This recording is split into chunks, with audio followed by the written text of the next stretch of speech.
Hello, everyone, and welcome. My name is Ara Brown. I have the privilege of serving as the Senior Search Consultant at Strategenius, and we are so thankful that you are joining us here today or watching this recording a little bit after the event. I am lucky enough to be joined by three amazing heads of school. We'll talk a little bit about their journey into headship. One thing I want to quickly note is that this is a webinar presentation. So throughout this conversation, you will see the panelist on the screen, but it doesn't mean that you don't have the opportunity to interact with them. So if you look at the bottom of your screen, you will see both a chat and a Q&A button. If you do use the chat button, just know that in that situation, everyone on the call will be able to see your comments. But if you use the Q&A button, it is the opportunity to be able to pose a question to all of our panelists, to one of our panelists, in an anonymous fashion. So feel free to utilize with whatever feature feels most comfortable to you, and I will do my best to monitor both the chat and the Q&A today. But in the meantime, I do have a couple of questions that I would love to be able to start off with for our lovely panelists. So my first question, I'm just hoping that you can introduce yourself and share a little bit about the school that you lead. So I'm going to start off with the individual who is probably located about 15 minutes from where I live here in Southern California, and that is with Mariama. So Mariama, would you mind introducing yourself and sharing a little bit about where you currently work? Yeah, absolutely. Hello, everyone. My name is Mariama Richards. I'm the head of school at Crossroads School for Arts and Sciences. We are located in Santa Monica, California. We are a coeducational school serving 1,200 plus students. So it's a big monster, if you will. It is a progressive school intentionally. We try our best to be able to reach students where they are. We have a faculty and a staff that are committed to allowing all of our students and adults come there being their full selves. And that was something that was particularly important to me. Our 5 founding commitments stand at the front of everything that we do, where we're looking at academic excellence, the arts, the sciences, equity and diversity work, as well as the broader community. And we take that into everything that we do. So thanks for having me here, and I'll turn it over to Shelley. All right, thank you. Thanks for letting us all join you this morning. My name is Shelley Luke Willie, and I'm the head of school at Children's Day School in the beautiful Mission neighborhood of San Francisco, where the weather is just about always gorgeous. Children's Day School has about 450, 480, depends, students that are in preschool through 8th grade. And we're a school that was founded on the commitment of social justice and the ability for students to be authentic and adults and students to show up as themselves. Our beliefs and values are learning is active, differences lift us, community matters, and then being just and courageous, sharing kindness and joy, and staying grounded. And we really think about the children and the moment in time that they're in with everything we do. I'll turn it over to you, Christian. Good morning or good afternoon to my East Coast friends. My name is Christian Donovan, and I have the pleasure of serving as the head of school at the Friends School of Baltimore in Baltimore, Maryland. We are an all-gender school of about 800 students, pre-K through 12.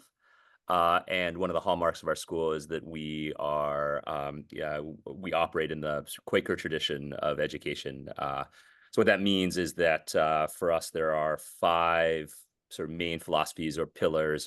Quakers call them testimonies that we operate under. So you'll hear us talk a lot about simplicity, peace, integrity, community, equity or equality, or equity and equality, I should say, and stewardship. So we use an acronym that we call SPICES to remember those testimonies. But that's a little bit about us. Thank you very much, everyone. So let's jump into some of those big questions. Really curious, just given your backgrounds, I know that you've all held different positions throughout your career and had different experience in life to kind of lead you to where you are. What inspired you to pursue headship, right? Were there specific pivotal moments in your life throughout your career that kind of led to this particular point? Christian, would you mind if we started with you? Sure. Yeah. So I'll say that when I first started in independent schools, I had no idea that I would become a head of school, and nor did I have any goal or desire to do that. I had attended an independent school, and in particular, actually a Quaker high school, that I got a lot out of. I was a tremendously shy eighth grader. Didn't was not somebody who was going to raise my hand in class or try out for a sports team. And attending the Quaker school outside of Philadelphia really helped me blossom. So really, the beginning of my wanting to be in independent school is related to wanting to pay it forward. I feel like I really benefited from independent school education. I wanted to help provide that for other students, like it was provided for me. I feel very fortunate. And then so I attended, and then eventually, as I found my way back to working there, I began a career in admissions mostly. And then as I spent more and more time at admissions and sort of thinking about what I might want to do after admissions, did career workshops and all sorts of things like that. What I discovered about myself was that what I really like to do, there wasn't any one particular area or topic that I was really interested in, but what I really love to do is work on interesting and challenging issues, challenges, whatever you want to call them, with smart people.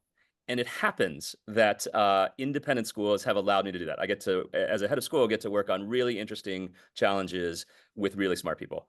So that's sort of what has kept me going and kind of what got me into the idea of being a head. Thank you very much for that. Mariama, would you mind going next? Happy to. Just like Christian, I started working in public schools right after I graduated from my master's program, and I started working at the public school that I attended as a middle schooler. I grew up in Washington, D.C., and I wasn't able to continue on at the school because I wasn't accredited. I had kind of like a provisional accreditation. And so I came in and I was like, what am I going to do? And then I saw an ad in a newspaper. And that's actually what brought me to independent schools. Um, and I was fortunate enough to land a job at the Hopkins School in New Haven, Connecticut, as the director of Summerbridge New Haven.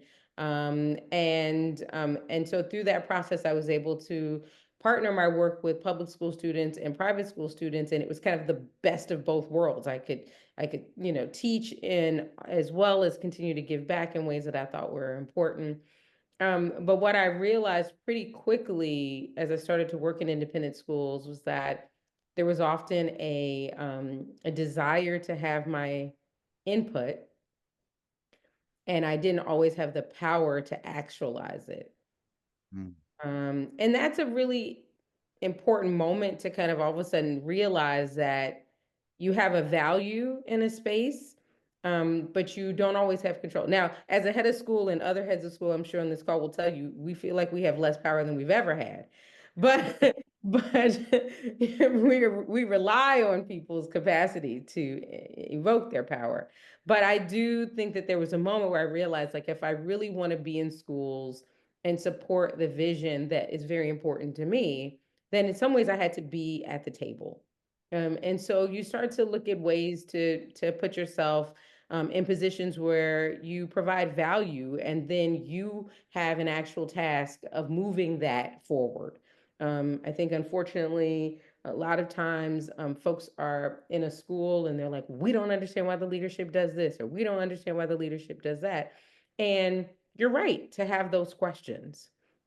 And the reality, once you become more and more connected to an administrative team, is that you realize that the number of constituents that you serve, the financial constraints on the world that we function in, while also trying to maintain a mission that is very true, particularly to me, it's a hard balance. And so, that is a reality. And I think, to go back to Christian's point around these tough questions and smart people, is that you end up having to create a space, hopefully for every constituent in your school, where they start to realize that that balance is real and that everyone has a vested interest in the success of that vision. So I would say I lean into headship more because I wanted to be able to have, my what is it, my foot in the game, my head in the game, I don't know, but just like, how do I put my talk into action? Yeah, absolutely. Thank you for that. Thank you. Shelley, would you mind sharing? Yeah, I'll amplify that, just connecting to the power piece. I had someone who I was mentoring say, "Well, I just want to be able to tell everyone what to do." And I was like, "That is absolutely not what this job is." I wish it So were that. I will I know it's not that. oh, it would be so easy. So I have a jagged resume, and really for me, school didn't work. I was not a I was a smart enough student, and school wasn't made for me. I spent a lot of time outside of the classroom. And when I went to school, to college, wanting to really shift the learning environment for kids like me was a big part of that. And so I got my master's degree in special education. And that was really where I started in some public schools. And then I worked at a Catholic school and supported. And then I was in the right place at the right time and was very curious, which is part of what got me out of the classroom a lot. And I was in a school that was doing some testing of some routers a long time ago. So I was doing cool stuff on the internet really early in the internet time. I got pulled out of the classroom to support schools and organizations that were trying to do that, and spent some time as a tech consultant. I then went back into working for a county office, supporting public schools in implementing equity-focused tech programs. And I did a workshop about project-based learning in the internet, and a woman was sitting in the front row taking furious notes. And she worked at an independent school in the Bay Area, the Hillbrook School, and I started my journey on even knowing what an independent school was. I had no idea that independent schools existed, and that's how I got to Hillbrook School originally, eventually became the lower school director there. And for me, it was, I have not been as intentional about my pathway. I see opportunities and they sort of sweep me up, and I get excited and I'm open. And for me, one of the things that shifted me towards headship was someone who said, "Oh, you might want to think about this," because I was always the kind of person that was very happy in my role. And I noticed lots of things. So I love putting all the pieces together. I like the big problem solving. I like the systems work of schools and really understanding that. And so for me, it was really about realizing that there were ways I was noticing connections and the puzzle pieces fitting together that that would benefit an organization.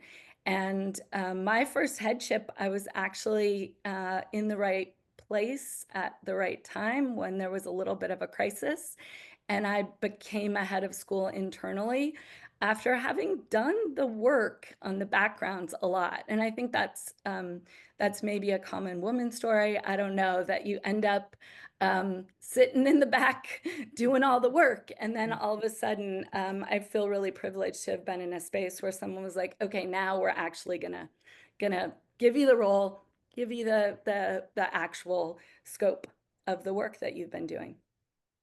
Thank you for that, Shelley. And it kind of leads us into our next question, that there isn't this one singular path forward. There was this belief when I first started off in independent schools that you needed to be a teacher, then a department chair, maybe dean of faculty or academic dean. You could work your way up to assistant head, and then eventually, through that gateway position, you can become a head of school. But listening to everyone's story here, there are multiple pathways forward. I'm hoping that we can talk a little bit about that.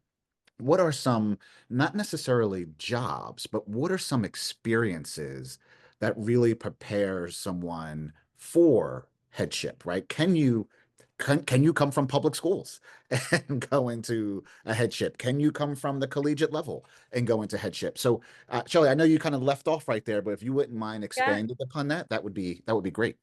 I think so. I think there are so many ways. So schools are really complex systems, and I think being able to speak to all the different constituents that we're expected to engage with means that you can come from a whole bunch of different places. People who have expertise. I have a colleague that I spend a lot of time talking with, and he was a psychologist.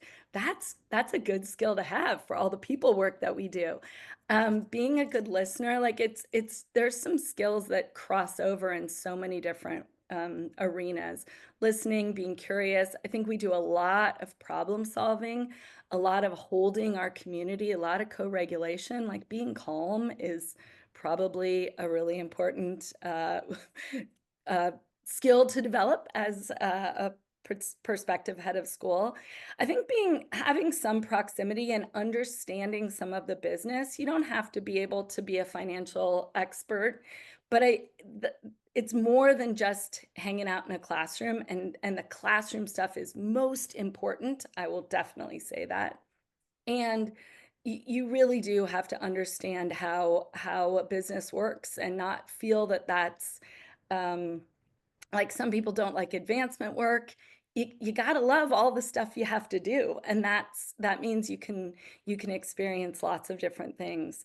I think board service is great, understanding how a board works, understanding yeah, I think you could come nonprofits from there's just so many ways that you can enter the work. And I think it's passion and commitment. And Mariama talked about the mission. And Christian, I think you did as well because of the Quaker aspect. I think being connected to the work and having a real strong connection to the mission of whatever organization you work for, in particular for schools, is to me the most important thing, because then that means that as you're making decisions, that you have to make lots of decisions in a head of school role, that you're making a decision in a way that that you don't have to sort of fake it, I guess.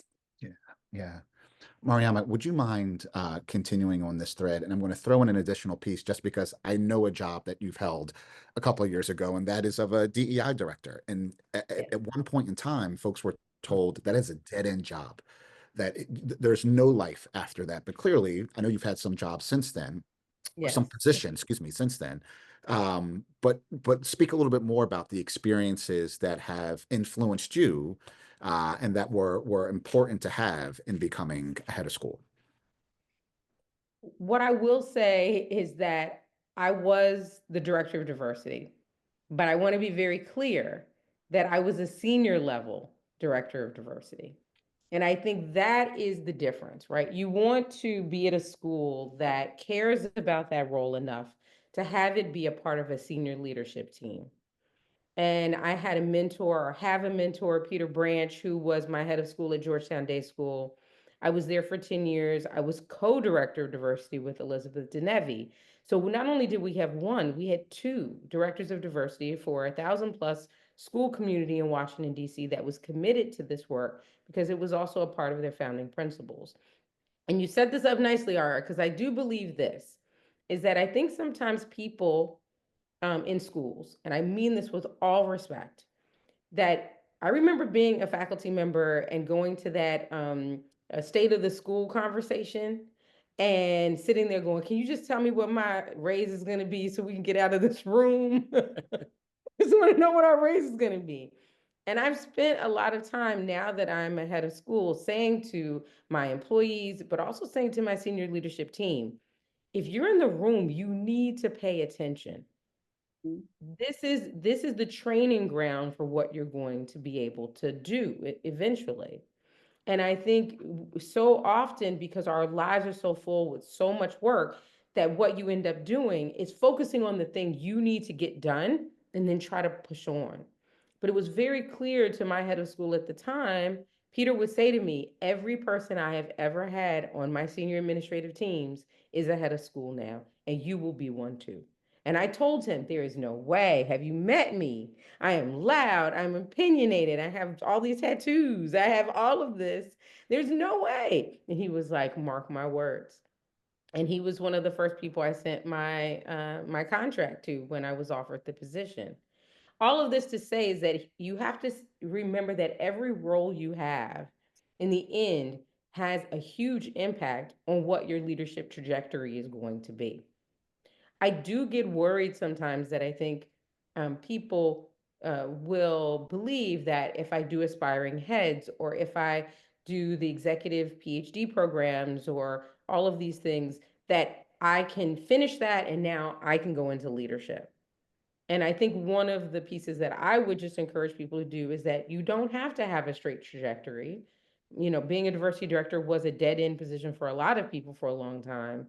But when you have the right position, you pay attention and you put yourself in the space. And so just for the group, I went from being the co-director of diversity to the director of progressive and multicultural education, which then opened up my position to all of the hiring, all of the training for our employees around progressive practices, looking at some of our curriculum methods K through 12 at the school. Then I left that and I became an assistant head of school for academic program, where again, I was just honed in, but I had a particular equity lens that I could bring to things. So it became an additional thing I could offer in the academic frameworks.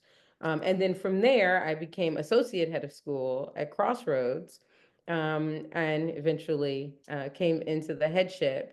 But all of this is a pathway of really trying to pay attention to the opportunities before me and to try things even in my role that in other schools they may not have been offered to them. You know, I think people just say, you know, but this is my job. Why are you asking me to do this? And I would say, I will do this as a part of my role because I want to add these things, accreditation visits, you know, spending time on the team for the school to write the accreditation, to do the strategic plan. You get asked to be on that committee. Don't see it as an extra load. I know it feels like it, but do it. It's something that then enhances your capacity to be able to see the different aspects of what it is to be a part of a school. Agreed. I argue that doing an accreditation visit is some of the best PD that you can ever be involved with in your life. So thank you for that. Christian, would love to hear a little bit about some of those experiences that you've had and what you think are important for headship. Yeah, so Mariama and Shelley covered a lot of it. I guess what I'd say is so just very quickly, I have mostly, in fact, actually entirely had a career on the kind of operational or business side of schools. I've not ever been a full-time classroom teacher.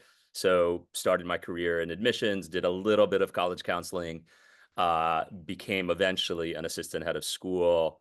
But even as an assistant head of school, I was doing mostly things like institutional research and strategic planning work, stuff like that. So Mariama already talked about the idea of, you know, getting experience with strategic planning. Um, a couple of things that I'd say that were helpful for me. One, Mariama touched on this too, is just there's 1,000 things that need to be done in independent schools that people don't want to do. So though there's always a moment where the head is looking around or administrators are looking around and thinking like, well, we need somebody to write this thing or to lead this committee or to, you know, and to the extent that you might be willing to raise your hand to do some of those things and try them out. I think that benefited me in my career a lot of times, right? I have a real passion for financial aid work, and I spent 5 years as a director of financial aid. One of the ways that happened was I was like, I kind of know a little bit about spreadsheets. I'm willing to kind of learn the methodology, like, you know, so yeah, so that's my point. So I mean, I think one is raising your hand. I think, and then Shelley talked about this, which I also wanted to underscore.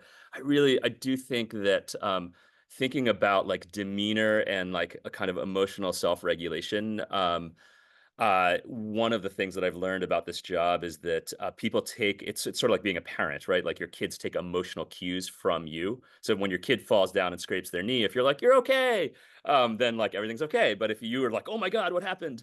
Right? Then your kid like starts crying. And I think there's a similarity in being a leader of a school like this where if you project calmness, people will kind of follow that lead, and I think that's really really important in a role like this. So those are the things that I'd add. Thank you. Thank you so much for that. I have one final question that I want to ask. But for those folks who are watching, if there are questions that you have, please feel free to put those into the chat or the Q&A so we can make sure that they get addressed quickly. So I'm sure we have different types of people here watching this at the moment, different points in their career. Some of them might be really certain that they want to take this next step into headship, and others might be weighing the pros and cons. What advice would you have for someone who is feeling a little unsure about whether headship is the right path for them? Christian, would you be okay if we started with you? Sure. I think that I mean, one of the things you might want to do is talk to a bunch of people who are doing the job, right? And I know it's funny because I used to think this of the leaders that you were supervising me. It's like, oh, they must be so busy and they don't want to talk to me and they're not willing to talk to me. And I have found that like not to be true at all, actually. I think you might as well reach out, right? Like the worst thing that will happen is somebody who say like, I don't have time for this right now. But I found that actually to be very rare. And so in my mind, if you're unsure about either what the job is or whether you want to do it or not, I would say talk to a bunch of people in your network who are leaders, who are heads of school, who have been doing this work, because I think those are the people who will really be able to give you a true sense of what this job is. Thank you. Shelley, would you like to add to that?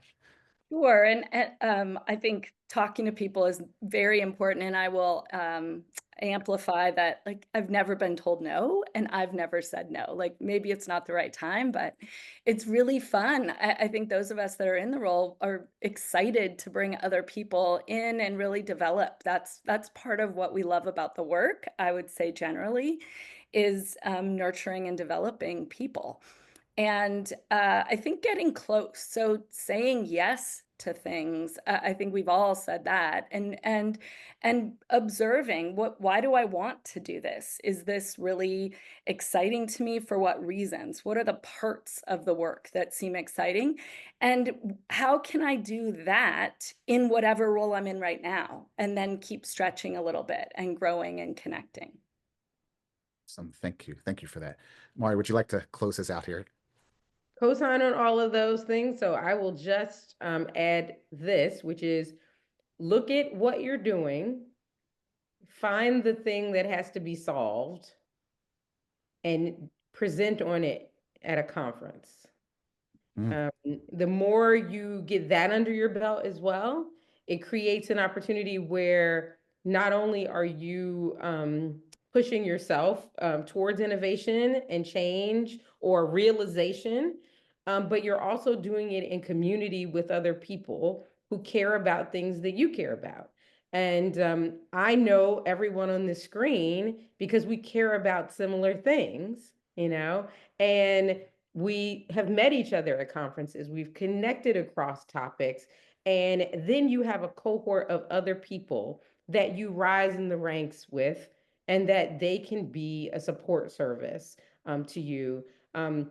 I tell people all the time, and I know this sounds really strange, but when I applied to the job as associate head of school at Crossroads, the other two finalists were really good friends of mine. And so we could kind of like, hey, what happened? Did you like it? What do you think? And then when I got it, like they were super happy for me. But it was because we grew as leaders together, right? It wasn't just friendships. We grew as leaders. So I wouldn't underestimate the value of a group of people around you that have similar ideas about education and about being fully in when you're supporting students. Yeah, thank you very much for that. And thank you to all of our panelists for their amazing insights on their paths to headship.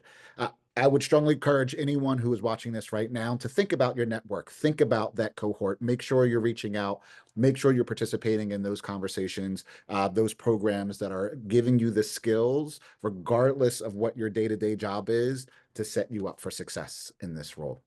So with that said, thank you everyone for joining us. We hope that you have a wonderful day, and we look forward to seeing you at one of our next webinars coming up soon. Take care, everybody.